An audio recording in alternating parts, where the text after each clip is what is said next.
러시아 푸틴 대통령의 한국 발언에 전 세계는 큰 충격에 빠졌습니다. 일본이 한국을 괴롭힌다면 우리 러시아는 가만히 있지 않겠습니다. 그리고 우리는 대한민국에게 이것을 무제한으로 다 퍼주고 싶습니다. 전 세계 카메라 앞에서 터져나온 푸틴의 한마디. 전 세계는 경악했습니다. CNN, NHK, 유럽 주요 언론은 이례적이라며 연일 긴급 보도를 쏟아내고 있습니다. 그런데 더 충격적인 것은 그가 북한을 향하던 중 이 발언을 해버린 겁니다. 대체 왜 그런 걸까요? 하지만 이건 시작에 불과했습니다. 25년간 아무도 몰랐던 대한민국과 러시아 사이에 숨겨진 충격적인 비밀. 지금 시작합니다. 그 전에 잠깐 1초 만에 누를 수 있는 좋아요 버튼을 꾹 눌러주시면 영상 제작에 아주 큰 힘이 됩니다. 그럼 바로 시작하겠습니다. 저는 알렉세이 로마노프, 러시아 외교부 차관입니다. 25년간 러시아의 모든 외교 결정을 옆에서 지켜봤죠. 그리고 오늘 절대 공개되지 않을 줄 알았던 그 이야기를 여러분께 털어놓으려 합니다. 2024년 6월 18일 밤 11시. 크렘린궁 지하 3층 비밀회의실. 차관, 내일 기자회견에서 뭐부터 말할 것 같나? 대통령이 저를 바라보며 물었습니다. 북한 방문을 하루 앞둔 시점이었죠. 당연히 김정은 이야기부터 할 줄 알았어요. 그런데 대통령의 다음 말이 충격이었습니다. 한국 이야기부터 하겠네. 예? 대통령님, 북한 방문인데 왜 한국을? 자네는 모르겠지만 난 알고 있다네. 한국이 우리에게 해준 일들 말이야. 그 순간 회의실이 조용해졌어요. 국방장관, 정보부장, 경제부총리까지 모두 숨을 죽였습니다. 대통령이 계속 말했어요. 1998년, 2014년, 그리고 지금까지. 한국은 한 번도 우리를 배신한 적이 없네. 이게 우연일까? 저는 그제야 깨달았습니다.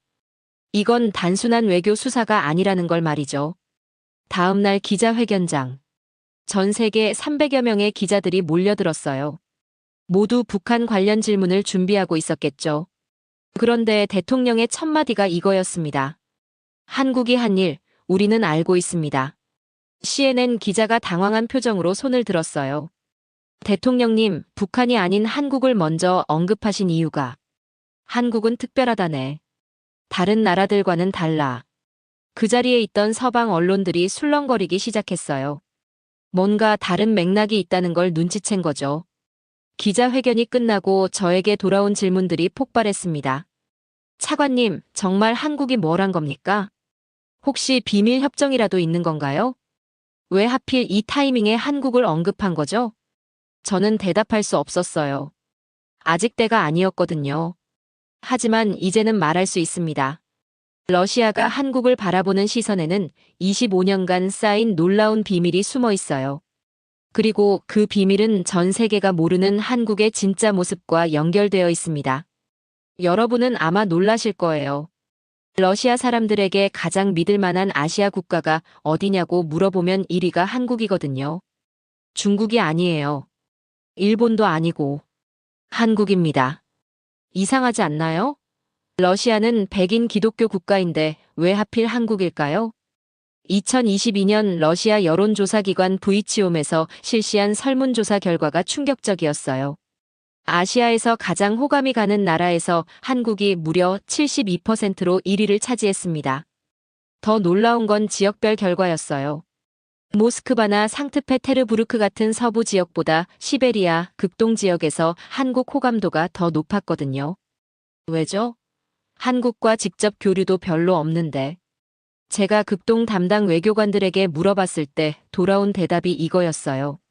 차관님, 한국 사람들은 다릅니다. 약속을 지켜요. 간단한 대답이었지만 그 뒤에 숨은 이야기는 복잡했습니다. 사실 러시아와 한국 사이에는 다른 나라들과 전혀 다른 화학작용이 일어나고 있어요. 서로에게 필요한 것들이 마치 운명처럼 딱 맞아떨어지거든요. 그런데 이런 관계가 하루아침에 만들어진 건 아닙니다. 여기에는 놀라운 역사가 숨어 있어요. 2019년 9월 블라디보스토크 동방경제포럼. 저는 대통령을 수행해서 그곳에 있었습니다. 그런데 그날 밤 대통령이 저를 따로 불렀어요. 차관, 자네 생각에 우리가 왜 중국을 완전히 믿지 못한다고 생각하나? 갑작스러운 질문에 당황했지만 솔직하게 답했습니다. 영토 문제도 있고 무엇보다 중국의 규모가 워낙 커서. 맞네. 그럼 일본은? 쿠릴 열도 때문에 애초에 적대 관계죠. 그렇다면 한국은 어떤가? 저는 잠시 생각했어요. 그리고 깨달았습니다. 대통령님, 한국과는 싸운 적이 없네요. 대통령이 미소를 지었어요. 바로 그거네. 150년 러시아 근현대사에서 한국과 직접적인 군사 충돌은 단 한 번도 없었다네. 그 말을 듣는 순간 소름이 돋았습니다. 정말 그랬거든요. 러일 전쟁을 생각해 보세요. 1904년부터 1905년까지 러시아와 일본이 한반도와 만주에서 벌인 전쟁이죠. 그런데 이 전쟁에서 한국은 러시아의 적이 아니었어요. 오히려 일본에 의해 강제로 끌려간 피해자였습니다.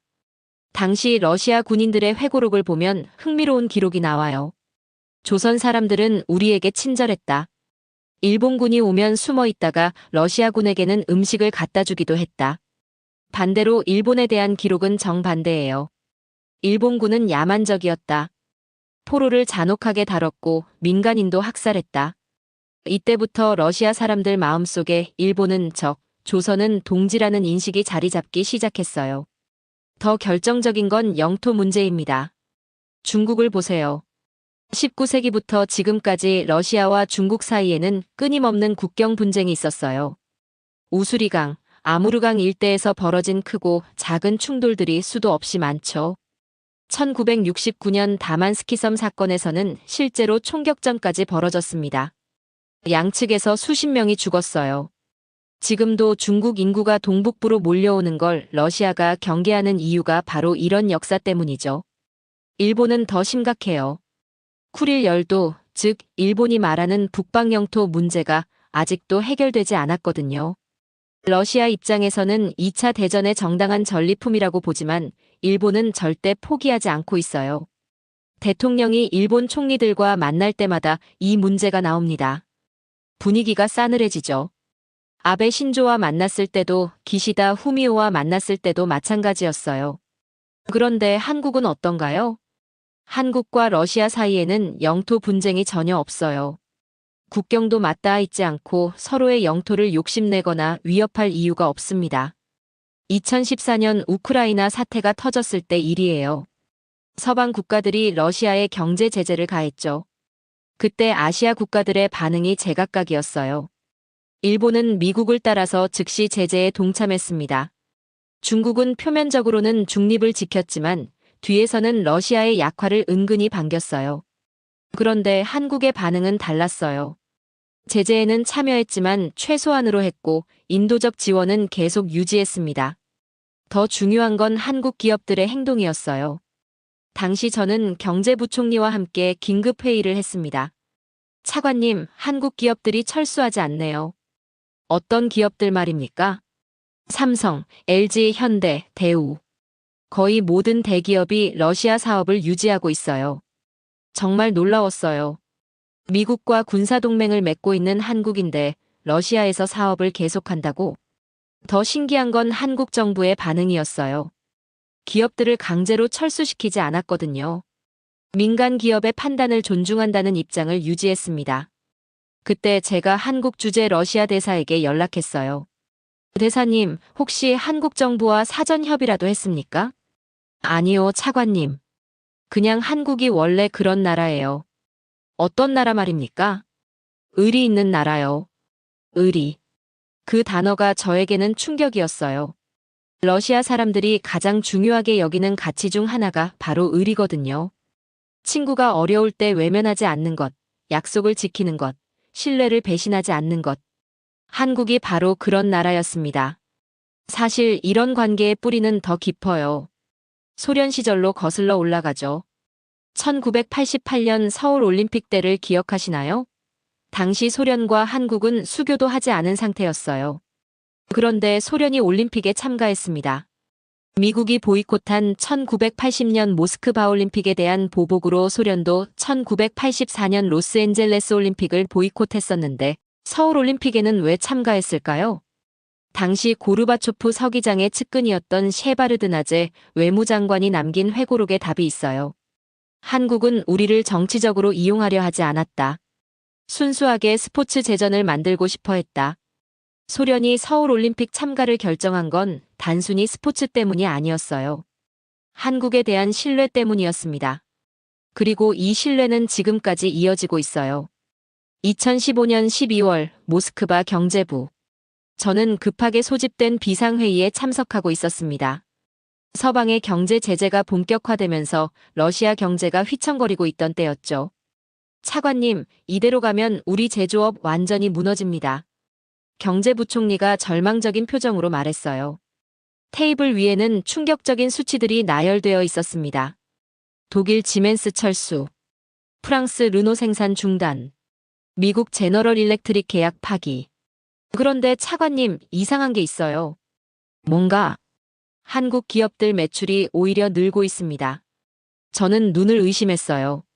모든 외국 기업들이 철수하는 상황에서 한국 기업들만 매출이 늘어난다고? 정확한 수치를 말해보세요. 삼성전자 러시아 매출이 전년 대비 23% 증가했습니다. LG전자는 무려 35% 늘었어요. 현대차는 47% 급증입니다.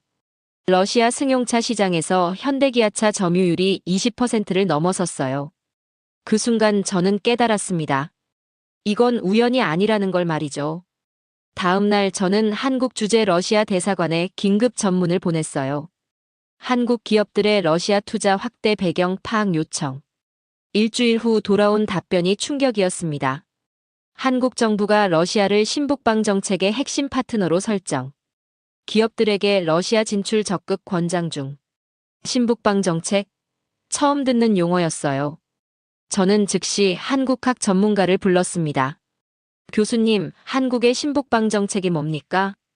차관님, 이건 정말 놀라운 전략이에요.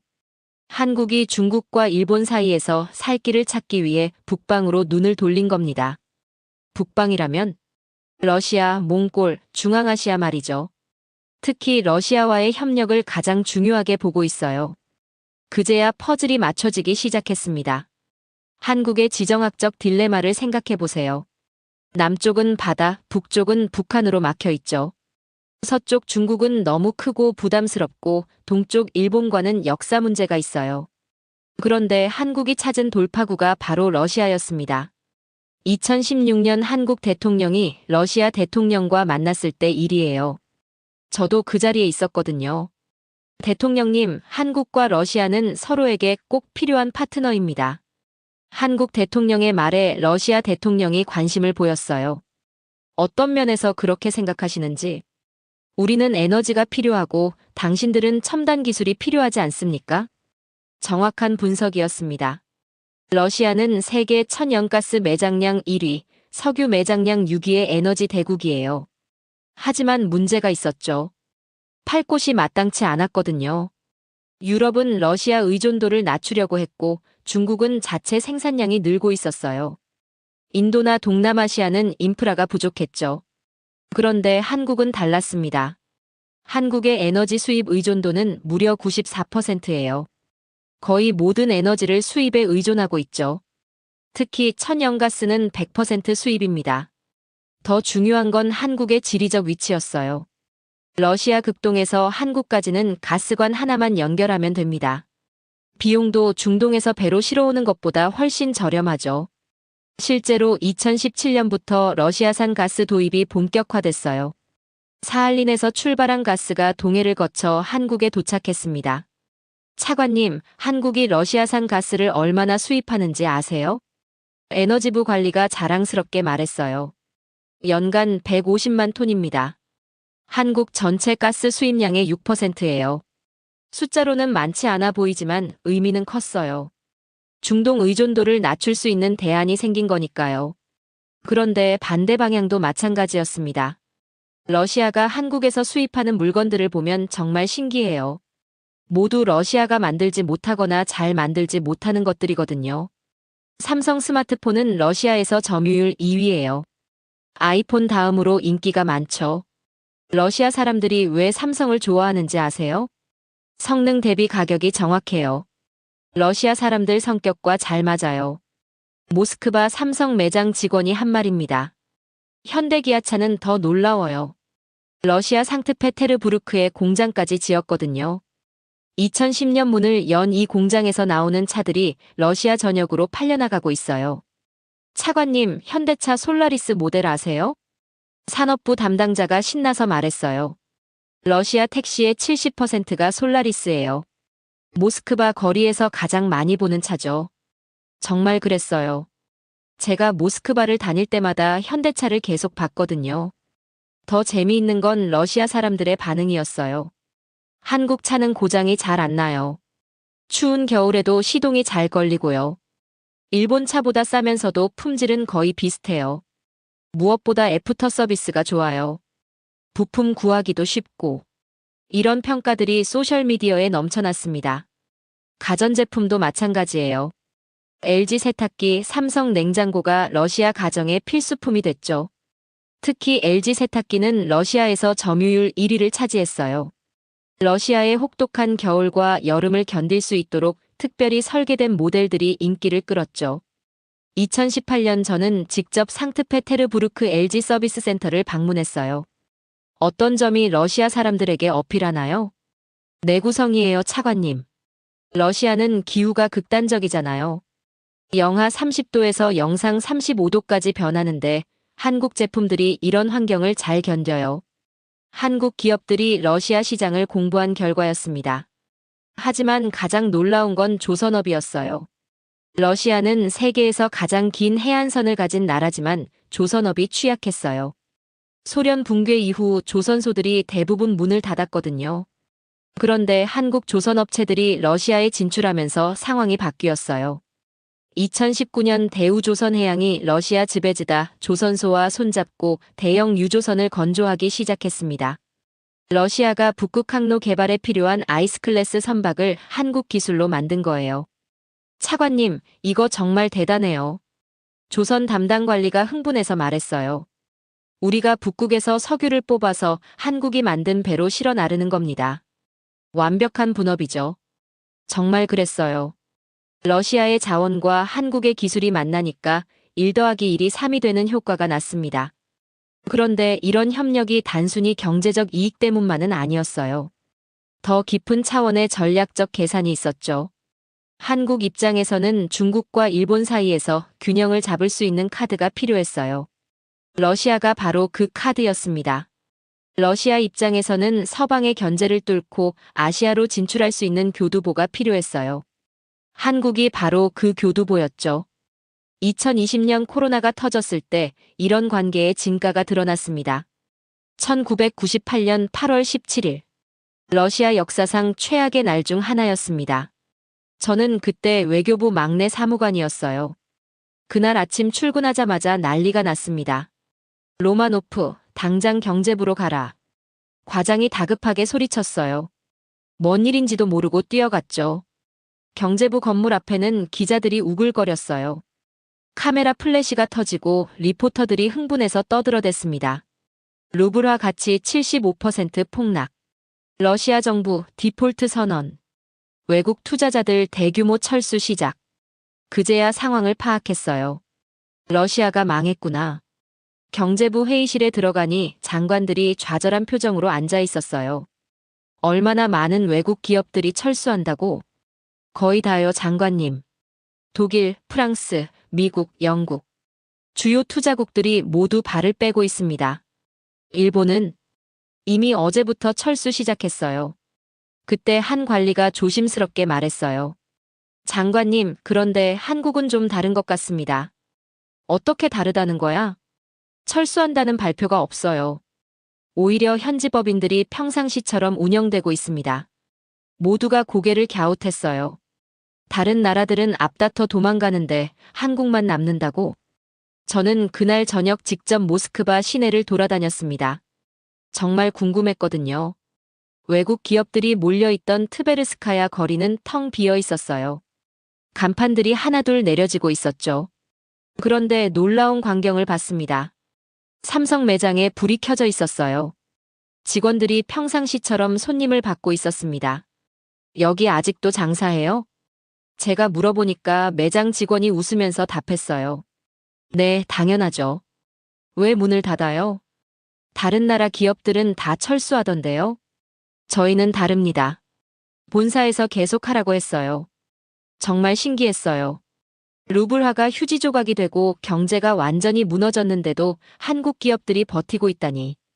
현대차 전 시장도 마찬가지였어요. 오히려 사람들이 더 많이 몰려 있었죠. 차값이 싸졌나요? 아니에요. 루블화가 떨어져서 달러로는 더 비싸졌어요. 그런데도 사람들이 와요. 왜죠? 한국 차는 안 떠날 거라고 믿으니까요.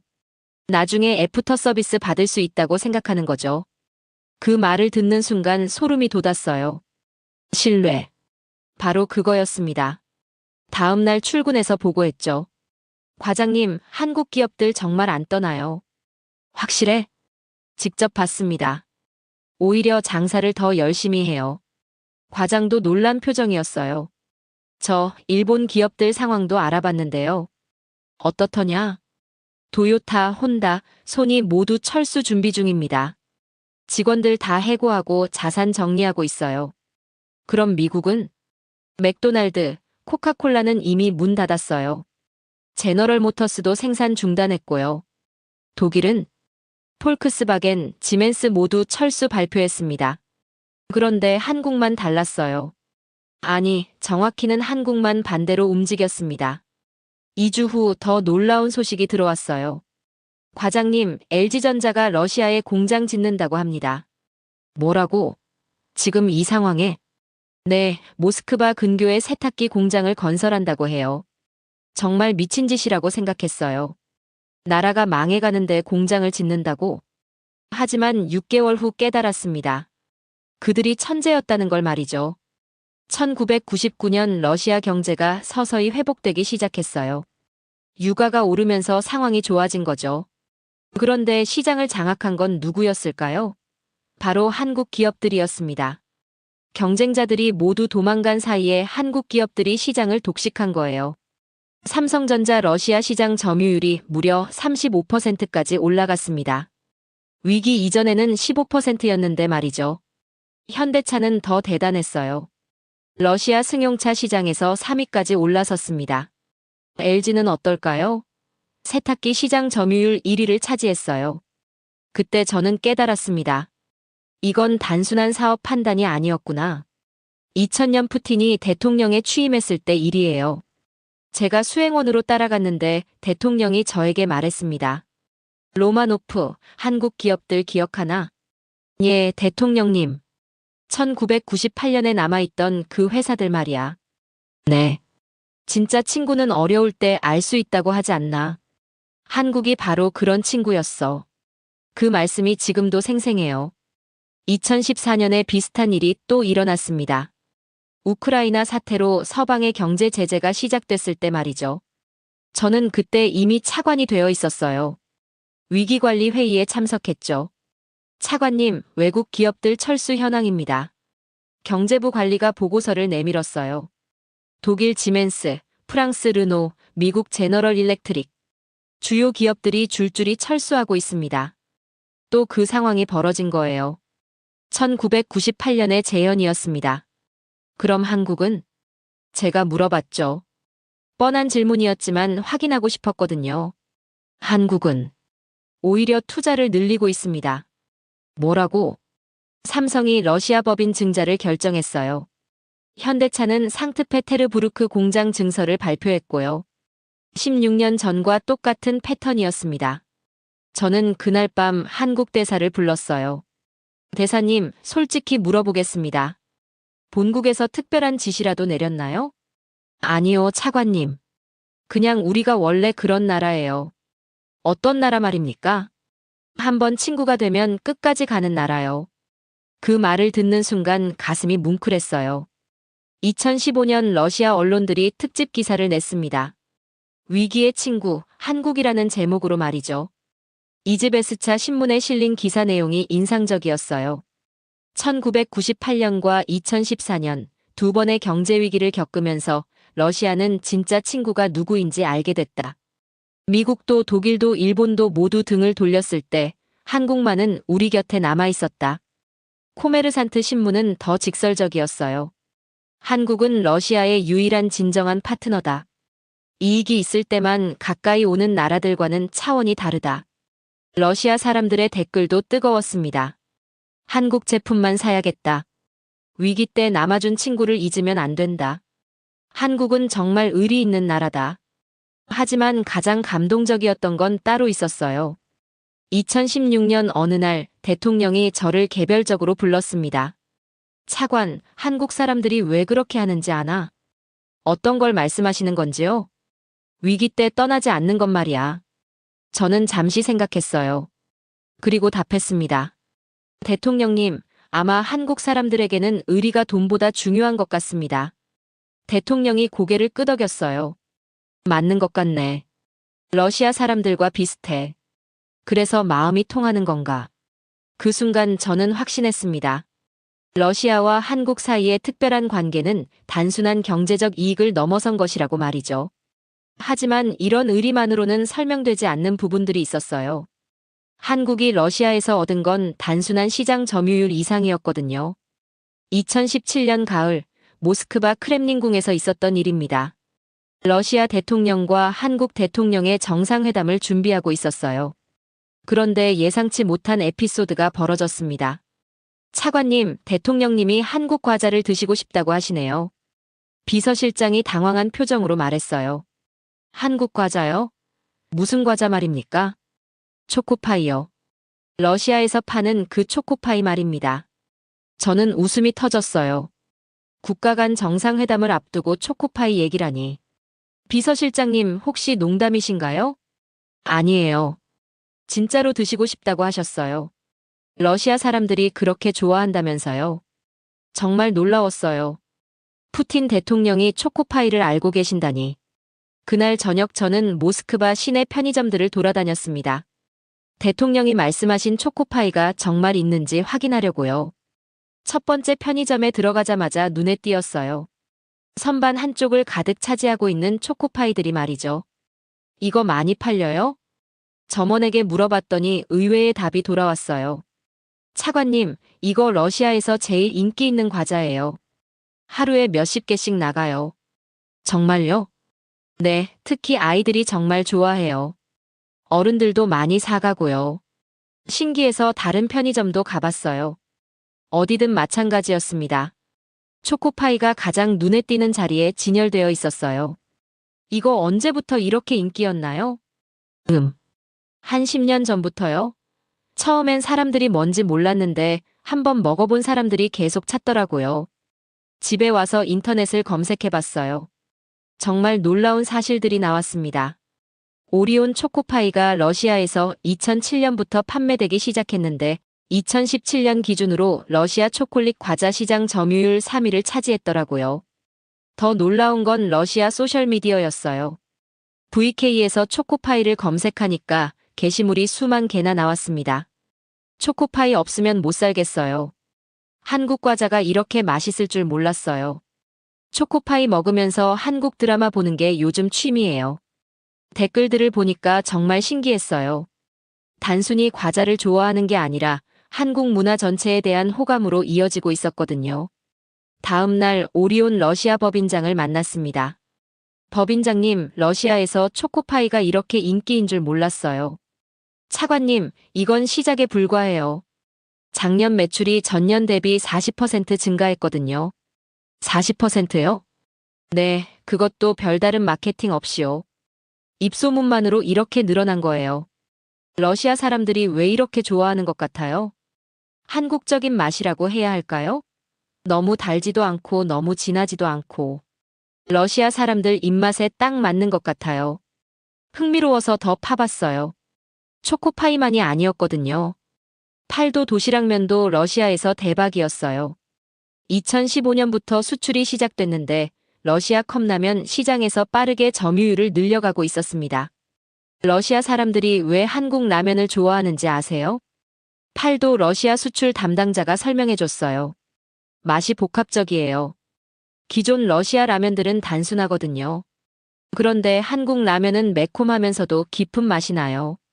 구체적으로 어떤 제품이 인기인가요? 비빔면이 1위고 불닭볶음면이 2위예요. 불닭볶음면이요? 러시아 사람들이 매운 걸 좋아한다고?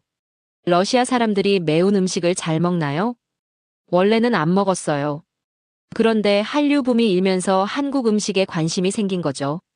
처음엔 매워서 못 먹다가도 계속 도전해요. 정말 신기한 현상이었어요. 그해 겨울, 저는 상트페테르부르크 출장을 갔습니다. 현지 대학생들과 만날 기회가 있었어요. 여러분, 한국에 대해 어떻게 생각해요? 좋아요. 한 여학생이 밝게 답했어요. 왜 좋아해요? K-팝도 좋고 드라마도 재밌고 그리고 한국 음식도 맛있어요. 어떤 음식 말이에요? 초코파이, 불닭볶음면, 바나나킥. 편의점에서 한국 과자만 골라서 사요. 다른 학생들도 고개를 끄덕였어요. 저는 치킨라면 팬이에요. 저는 오징어 땅콩이요. 허니버터칩도 맛있어요. 놀라웠어요. 이 젊은이들이 한국 과자 이름을 줄줄 외우고 있다니. 언제부터 한국 과자를 먹기 시작했어요? 중학교 때부터요. 처음엔 호기심에 사 먹었는데 중독됐어요. 중독이요? 네, 한번 먹으면 계속 생각나요. 러시아 과자랑은 완전히 달라요. 집에 돌아와서 관련 자료를 더 찾아봤어요. 정말 놀라운 통계가 나왔습니다. 2018년 유고부에서 실시한 러시아 소비자 조사에서 한국 브랜드들이 상위권을 휩쓸었어요. 삼성은 러시아인이 가장 좋아하는 전자제품 브랜드 1위였습니다. 애플을 제치고 말이죠. LG는 가전제품 부문 2위, 현대기아차는 자동차 부문 3위를 차지했어요. 하지만 가장 놀라운 건 식품 부문이었습니다. 오리온이 과자 브랜드 선호도 2위에 올랐거든요. 네슬레, 마스 같은 글로벌 브랜드들을 제치고요. 이게 가능한 일인가? 저는 믿을 수 없었어요. 한국 과자가 러시아에서 이렇게 인기라니. 2019년 여름 모스크바 롯데리아 1호점이 문을 열었어요. 저도 개장식에 참석했습니다. 개점 첫날부터 줄이 끝도 없이 이어졌어요. 러시아 사람들이 한국식 햄버거를 먹어보려고 몇 시간씩 기다리고 있었습니다. 왜 이렇게 기다려서 먹으려고 해요? 줄 서 있던 러시아 청년에게 물어봤어요. 한국 음식이잖아요. 꼭 먹어보고 싶었어요. 맥도날드나 버거킹도 있는데요. 그건 미국 거고 이건 한국 거잖아요. 완전히 다르죠. 정말 신기했어요. 브랜드 국적이 이렇게 중요할 줄 몰랐거든요. 롯데리아 사장과도 이야기를 나눴어요. 사장님, 러시아 진출 어떻게 결정하셨어요? 한류 열풍을 보고 가능성을 봤어요. 러시아 젊은이들이 한국 문화를 정말 좋아하더라고요. 실제로 와보니까 어때요? 예상보다 훨씬 좋아요. 특히 떡갈비버거, 새우버거 같은 한국적인 메뉴들을 정말 좋아해요. 그해 말 통계를 보니까 더욱 놀라웠어요. 한국 식품의 러시아 수출이 전년 대비 60% 증가했습니다. 특히 과자, 라면, 음료 부문이 급성장했어요. 더 중요한 건 이런 현상이 단순한 유행이 아니라는 점이었어요. 2020년 코로나로 국경이 막혔는데도 한국 식품 수입은 계속 늘었거든요. 러시아 사람들이 온라인으로 한국 과자를 주문해서 먹었어요. 차관님, 이거 보세요. 담당 관리가 신기한 자료를 가져왔어요. 인스타그램에서 러시아 사람들이 한국 과자 인증샷을 올리는 게 트렌드래요. 정말 그랬어요. 한국 과자, 초코파이, 불닭볶음면 같은 해시태그가 수만 개씩 달려 있었어요. 러시아 젊은이들이 한국 과자를 먹는 모습을 자랑스럽게 올리고 있었습니다. 이때 저는 깨달았어요. 이건 단순한 소비 현상이 아니라 문화적 동질감의 표현이라는 걸 말이죠. 러시아 사람들이 한국 제품을 좋아하는 건 맛 때문만이 아니었어요. 한국이라는 나라 자체에 대한 호감과 신뢰가 있었기 때문이었습니다. 2018년 9월 블라디보스토크에서 열린 동방경제 포럼에서 벌어진 일입니다. 저는 대통령의 수행원으로 참석하고 있었어요. 그런데 그날 아베 신조 일본 총리와의 양자회담에서 충격적인 장면을 목격했습니다. 대통령님, 북방 영토 문제를 이번에 꼭 해결했으면 좋겠습니다. 아베 총리가 간절한 표정으로 말했어요. 이미 수십 번째 요청이었죠. 대통령의 표정이 차갑게 굳었습니다. 총리님, 그 문제는 이미 2차 대전으로 끝났다고 말씀드렸죠. 하지만 더 이상 할 말 없습니다. 회담이 15분 만에 끝났어요. 예정된 1시간보다 훨씬 짧았죠. 회담장을 나오면서 대통령이 저에게 말했습니다. 차관, 일본 사람들은 왜 이해를 못할까? 무엇을 말씀하시는 건지요? 우리가 일본을 절대 믿을 수 없다는 걸 말이야. 그 말씀을 듣는 순간 저는 깨달았어요. 이건 단순한 영토 분쟁이 아니라는 걸 말이죠. 사실 러시아와 일본의 관계는 뿌리 깊은 불신으로 얽혀 있어요. 1904년 러일 전쟁부터 시작된 적대감이 120년째 이어지고 있거든요. 차관님, 일본 관련 파일 좀 보시겠어요? 다음 날 극동 담당 과장이 두꺼운 파일을 가져왔어요. 이게 뭡니까? 일본의 대러시아 정책 분석 자료인데 보시면 깜짝 놀라실 거예요. 파일을 열어보니 정말 놀라웠습니다. 일본이 2차 대전 이후 러시아에 대해 취한 모든 정책들이 적대적이었거든요. 미국과 함께 대소련 봉쇄 정책에 적극 참여했고 냉전 시대 내내 반러시아 전선의 최전방 역할을 했어요. 더 놀라운 건 요즘이에요. 과장이 최근 자료를 보여줬어요. 일본이 쿠릴 열도에 대한 국제적 압박을 계속 강화하고 있어요. G7, G20 같은 국제회의 때마다 이 문제를 제기하죠. 구체적으로 어떻게? 미국과 함께 러시아를 압박하는 거예요. 경제 제재에도 가장 적극적으로 참여하고요. 정말 그랬어요. 2014년 우크라이나 사태 때도 일본이 대러시아 제재에 가장 먼저 동참했거든요. 더 심각한 건 일본의 군사적 움직임이었어요. 차관님, 일본이 쿠릴 열도 근처에서 군사훈련을 계속하고 있어요. 국방부 브리핑에서 나온 내용이었습니다. 어떤 훈련 말입니까? 섬 탈환 훈련이요. 이름도 대놓고 북방영토 탈환 작전이라고 해요. 러시아 입장에서는 이게 얼마나 도발적인지 모르겠어요. 자기 땅을 탈환한다고 군사훈련을 하는 거니까요. 그해 말, 저는 일본 담당 외교관들과 회의를 했어요. 여러분, 솔직히 말해보세요. 일본과 정상적인 관계가 가능하다고 생각하나요? 차관님, 현실적으로 어려워 보입니다. 왜 그렇게 생각해요? 일본이 양보할 생각이 전혀 없어요. 무조건 4개 섬 다 돌려달라는 입장이거든요. 협상 여지는 제로예요. 절대 타협하지 않겠다는 게 일본 정부의 공식 입장이니까요. 정말 답답한 상황이었어요. 그런데 중국은 또 다른 문제였습니다. 2019년 여름 시진핑 중국 주석과의 정상회담 준비를 하고 있었어요. 그런데 회담 직전에 심각한 문제가 터졌습니다. 차관님, 중국군이 또 국경을 침범했습니다. 국경 수비대에서 긴급 보고가 들어왔어요. 어디서요? 아무르강 일대요. 중국 어선들이 러시아 영해로 넘어와서 불법 조업을 했어요. 처음 있는 일인가요? 아니요. 이번 달에만 벌써 3번째예요. 이게 중국과의 문제였어요. 겉으로는 전략적 동반자라고 하지만 속으로는 서로 견제하고 있었거든요. 더 심각한 건 인구 문제였습니다. 차관님, 극동 지역 인구 변화 보고서 나왔어요. 인구 담당 관리가 암울한 표정으로 말했어요. 어떤 내용입니까? 러시아인은 계속 줄고 중국인은 계속 늘고 있어요.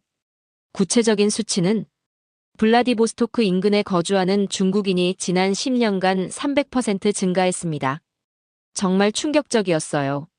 더 문제는 이게 합법적인 이주라는 점이에요. 합법적이라고요? 네, 사업 목적으로 오거나 러시아 국적을 취득한 사람들이에요. 막을 방법이 없어요. 이런 상황에서 러시아 극동 주민들의 반응은 어땠을까요? 2020년 여론조사 결과가 나왔는데 충격적이었어요. 극동 지역 러시아인의 67%가 중국의 인구 유입을 위협으로 느낀다는 결과였거든요.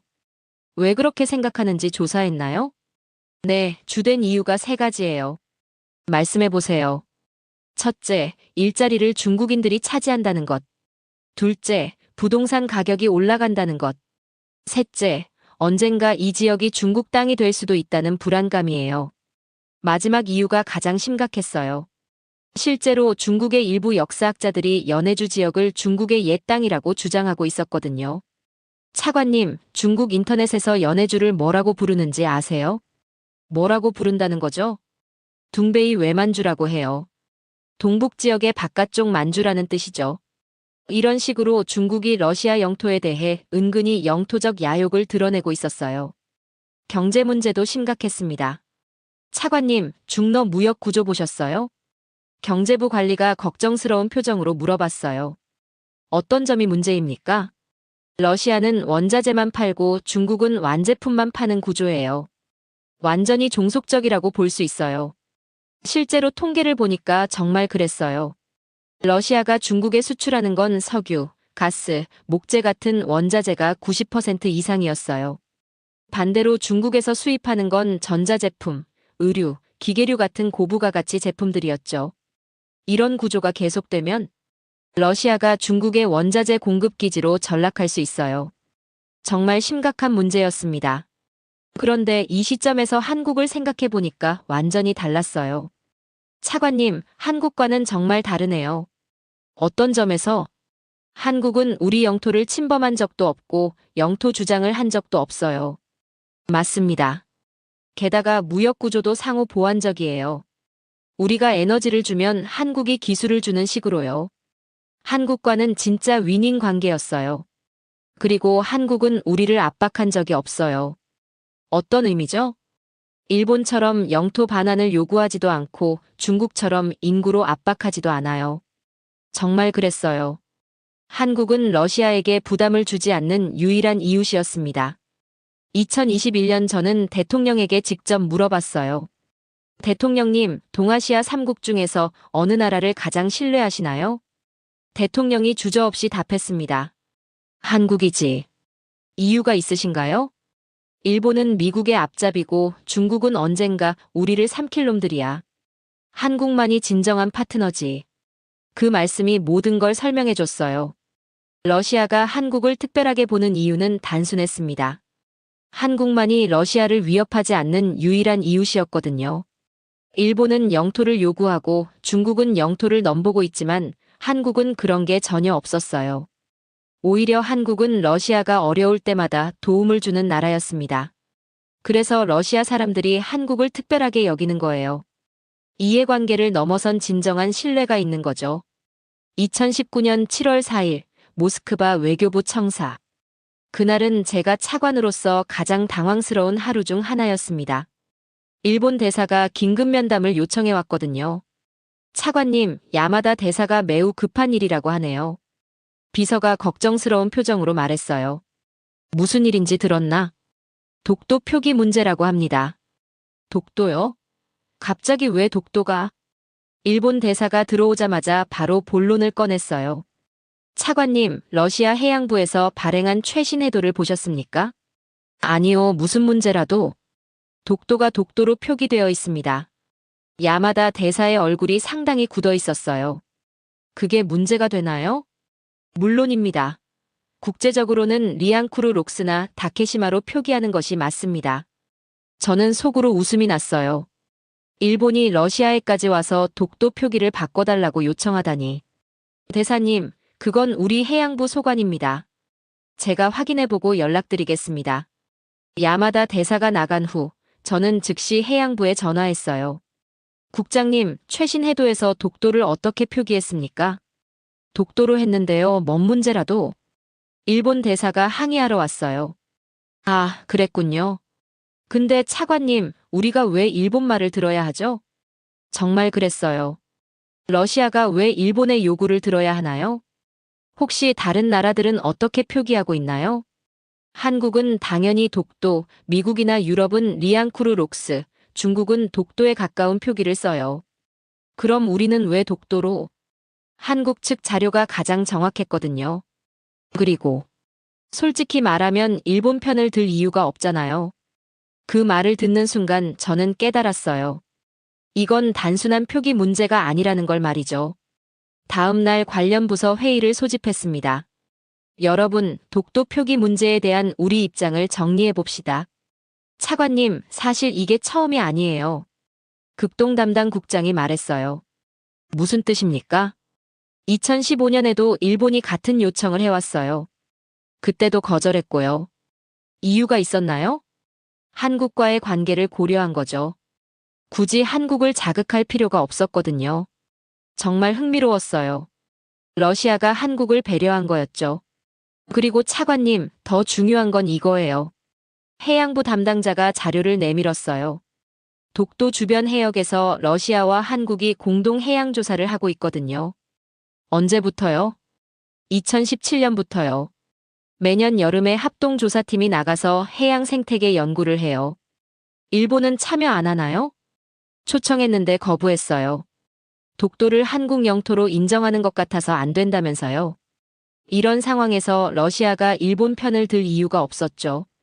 그런데 더 결정적인 사건이 벌어졌습니다. 2019년 7월 말, 일본이 한국에 대한 반도체 소재 수출 규제를 발표했어요. 불화수소, 포토레지스트, 플루오린 폴리이미드 3개 핵심 소재의 수출을 막은 거죠.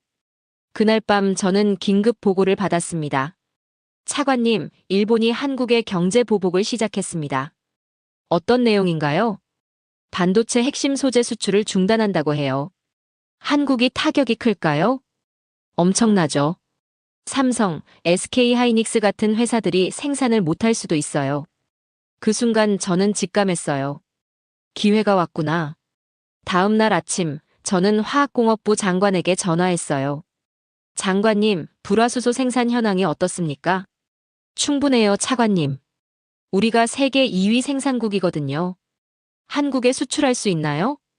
물론이죠. 언제든지 가능해요.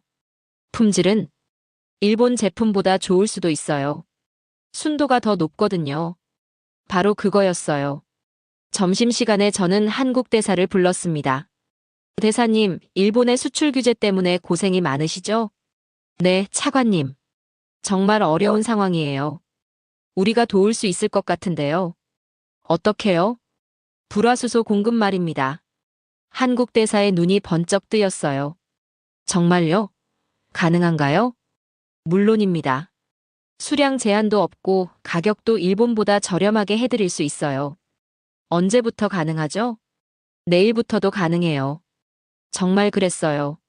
러시아는 하루 만에 불화수소 공급 체계를 구축할 수 있었거든요. 그날 저녁 대통령에게 보고했습니다. 대통령님, 한국에 불화수소 공급하기로 했습니다. 좋은 판단이네. 일본이 뭐라고 하던가? 아직 공식 반응은 없지만 아마 불편해할 거예요. 그런 게 우리가 신경 쓸 일인가? 대통령이 비웃듯 말했어요. 일본이 한국을 괴롭히는데 우리가 왜 가만히 있어야 하나? 정말 명쾌한 논리였어요. 일주일 후 첫 번째 불화수소 선적이 한국으로 출발했습니다. 그리고 그 소식이 일본에 전해지자 난리가 났어요. 차관님, 일본 외무성에서 항해 전화가 왔어요. 뭐라고 하던가? 한국에 대한 수출 규제에 협조해달라고 하네요. 뭔 소리야? 우리가 왜 일본의 경제 보복에 협조해야 해? 정말 말도 안 되는 요구였어요. 더 재미있는 건 중국의 반응이었습니다. 차관님, 중국도 한국에 불화수소 공급하겠다고 나섰어요. 갑자기 우리가 먼저 나서니까 중국도 기회를 놓치기 싫었나 봐요. 결국 일본의 수출 규제는 완전히 실패했어요. 러시아와 중국이 대안을 제공했거든요. 하지만 가장 빨랐던 건 러시아였습니다. 중국이 몇 달 걸린 일을 러시아는 하루 만에 해결해 준 거예요. 2019년 12월 한국산업통상자원부 장관이 모스크바를 방문했습니다. 저도 면담에 참석했어요. 차관님, 정말 감사합니다. 러시아 덕분에 위기를 넘겼어요. 당연한 일을 한 것뿐입니다. 앞으로도 지속적인 공급이 가능할까요? 물론이죠. 일본이 다시 수출을 재개해도 우리는 계속 공급할 겁니다. 왜 그렇게 해주시는 거죠? 저는 잠시 생각했어요. 그리고 솔직하게 답했습니다. 친구니까요. 한국 장관이 감동한 표정을 지었어요. 친구요? 네, 러시아와 한국은 친구입니다. 친구가 어려울 때 도와주는 건 당연하죠. 그 자리에서 장관이 말했어요. 차관님, 이번 일로 한국 사람들이 러시아를 정말 고맙게 생각해요. 어떤 반응이 있었나요? 한국 인터넷에서 러시아에 대한 감사 메시지가 폭발적으로 늘었어요. 러시아는 진짜 친구다. 일본보다 러시아가 낫다. 이런 댓글들이 수만 개씩 달려요. 정말 뿌듯했어요. 그해 말 통계를 보니까 더욱 놀라웠습니다. 러시아산 불화수소가 한국 수입량의 30%를 차지하게 됐어요. 일본 의존도를 대폭 줄인 거죠. 더 중요한 건 이런 협력이 다른 분야로 확산됐다는 점이었어요. 반도체 소재뿐만 아니라 히토류, 티타늄, 니켈 같은 핵심 소재들의 러시아 수입이 급증했습니다. 차관님, 이제 한국이 일본 대신 러시아를 선택하고 있어요. 경제부 관리가 신나서 보고했어요. 구체적인 수치가 있나요? 2020년 기준으로 한국의 핵심 소재 수입에서 러시아 비중이 일본을 추월했어요. 정말 놀라운 변화였습니다.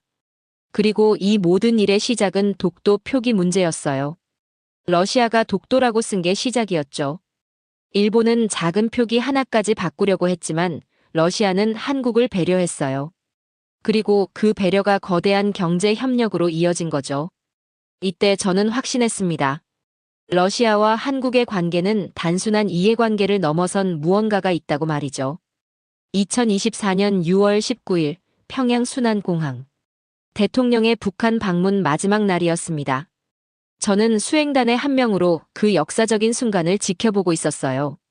김정은과의 마지막 회담을 마친 대통령이 전용기에 오르기 전 저를 따로 불렀습니다. 차관, 내일 서울 가는 길에 한국 기자들 만날 예정이지? 네, 대통령님. 인천공항 경유시 간단한 기자회견이 예정되어 있습니다. 무엇부터 말할까? 순간 저는 깨달았어요.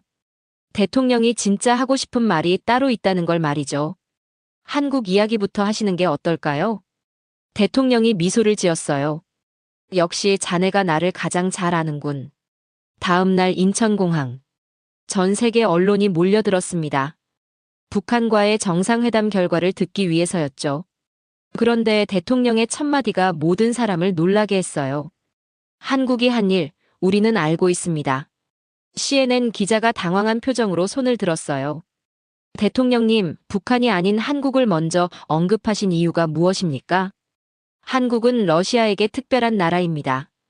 어떤 면에서 특별한가요? 대통령이 잠시 멈췄어요. 그리고 깊은 눈으로 말했습니다. 25년 전부터 지금까지 한국은 우리를 한 번도 배신한 적이 없습니다. 그 순간 기자회견장이 조용해졌어요. 1998년 경제위기 때 모든 나라가 러시아를 떠났습니다. 하지만 한국만은 남았죠.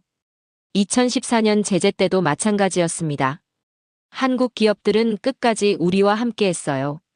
2019년 일본이 한국을 괴롭혔을 때 우리는 하루 만에 도움을 줬습니다. 대통령의 목소리에 감정이 섞여 있었어요. 이것이 진짜 우정입니다. 계산이 아닌 진심 말이죠. 로이터 기자가 질문했어요. 대통령님, 그럼 러시아는 한국을 동맹국으로 보시는 건가요? 아닙니다. 대통령이 단호하게 답했어요. 동맹은 이해관계로 맺어집니다. 하지만 우리와 한국은 그것보다 깊어요. 어떤 관계인가요? 진짜 친구입니다. 그 말을 듣는 순간 저는 가슴이 뭉클했어요. 25년간 제가 지켜본 모든 순간들이 떠올랐거든요. 기자회견이 끝나고 전용기에서 대통령이 저에게 말했어요. 차관, 오늘 한 말 후회하지 않아. 왜 그런 말씀을 하시는 거죠? 진실을 말한 거니까. 정말 그랬어요. 모든 게 진실이었습니다. 모스크바로 돌아가는 길에 저는 지난 25년을 돌이켜봤어요. 1998년 경제위기 때 삼성 매장에 불이 켜져 있던 그 밤. 2014년 제재 속에서도 현대차가 공장을 증설한다고 발표했던 순간. 2019년 불화수소를 하루 만에 공급하기로 결정했던 회의. 그 모든 순간들이 오늘의 푸틴 발언으로 이어진 거였어요. 다음 날 러시아 언론들이 대서특필했습니다. 푸틴, 한국을 진짜 친구라고 공개 선언.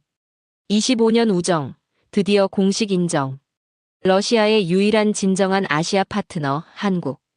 하지만 가장 감동적이었던 건 러시아 네티즌들의 반응이었어요.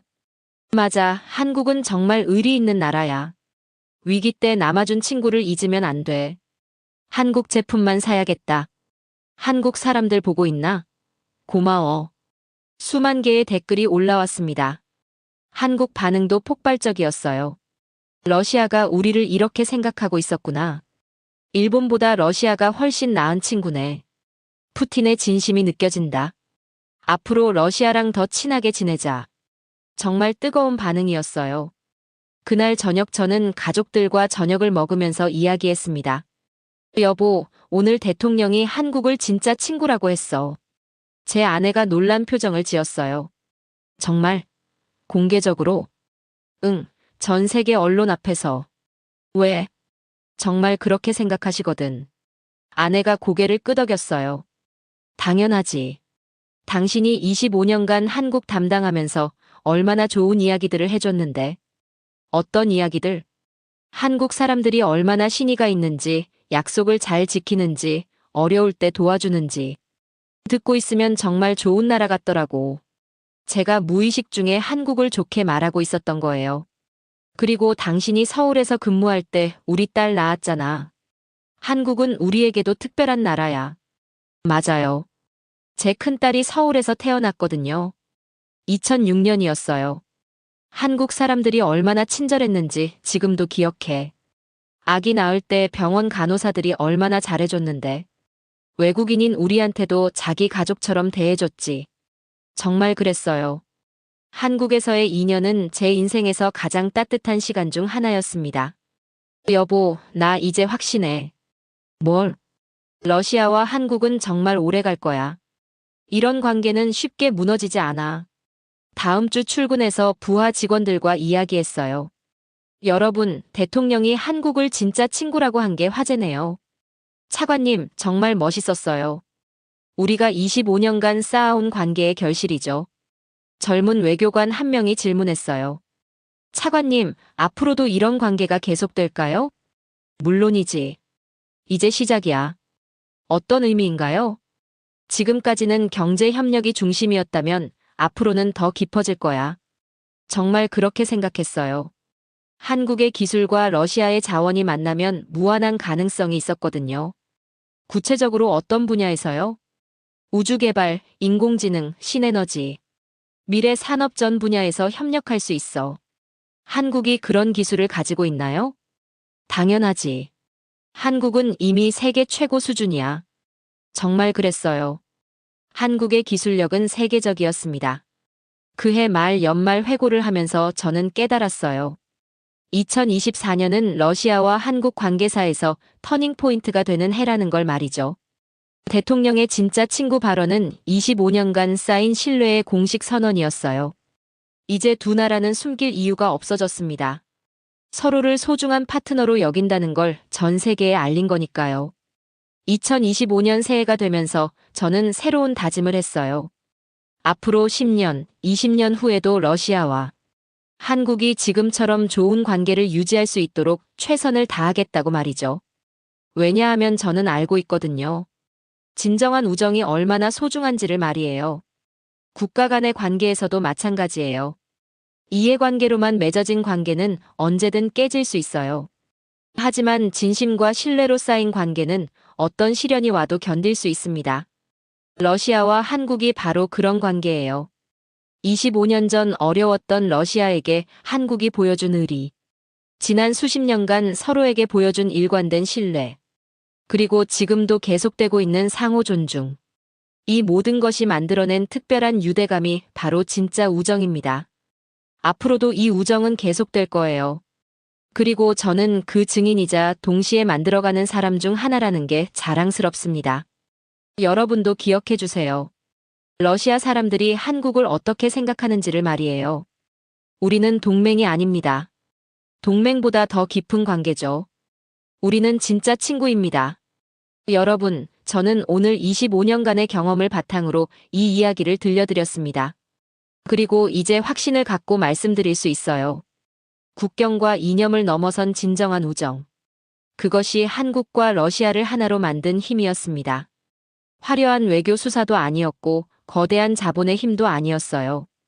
위기 속에서도 포기하지 않는 끈기와 진정성이었습니다. 1998년 경제위기 때 모든 나라가 도망갔지만 한국만은 남았어요. 2014년 제재 속에서도 한국 기업들은 오히려 투자를 늘렸습니다. 2019년 일본이 괴롭힐 때도 러시아는 하루 만에 손을 내밀었죠. 이런 것들이 바로 진정성 아닙니까? 한국은 세계에 증명했습니다. 작은 나라도 진심을 다하면 역사를 바꿀 수 있다는 것을 말이에요. 지도를 보세요. 한국이 얼마나 작은 나라인지 말입니다. 러시아 영토의 100분의 1도 안 되는 작은 나라예요. 그런데 이 작은 나라가 거대한 러시아의 마음을 움직였습니다. 어떻게 가능했을까요? 바로 사람의 힘이었어요. 저는 25년간 외교관으로 살면서 수많은 나라들을 봤습니다. 하지만 한국만큼 일관되게 신뢰를 지킨 나라는 없었어요. 이익이 있을 때만 가까이 오는 나라들과는 차원이 달랐습니다. 한국은 손해를 보면서도 약속을 지켰어요. 어려운 친구 옆에 끝까지 서 있었습니다. 이게 바로 한국의 힘이에요. 제가 25년 연구와 경험을 바탕으로 말씀드립니다. 한국은 정말로 위대한 나라이며 전 세계가 배워야 할 모델입니다. 돈으로 사람의 마음을 사는 나라들은 많아요. 힘으로 상대를 굴복시키려는 나라들도 있고요. 하지만 한국은 달랐습니다. 진심으로 사람의 마음을 얻었어요. 사람을 남기고 신뢰를 쌓고 불가능을 가능으로 만드는 나라. 그것이 바로 대한민국입니다. 러시아 같은 강대국도 한국 앞에서는 고개를 숙입니다. 왜냐하면 한국이 보여준 건 진짜 품격이었거든요. 여러분도 자랑스러워하세요.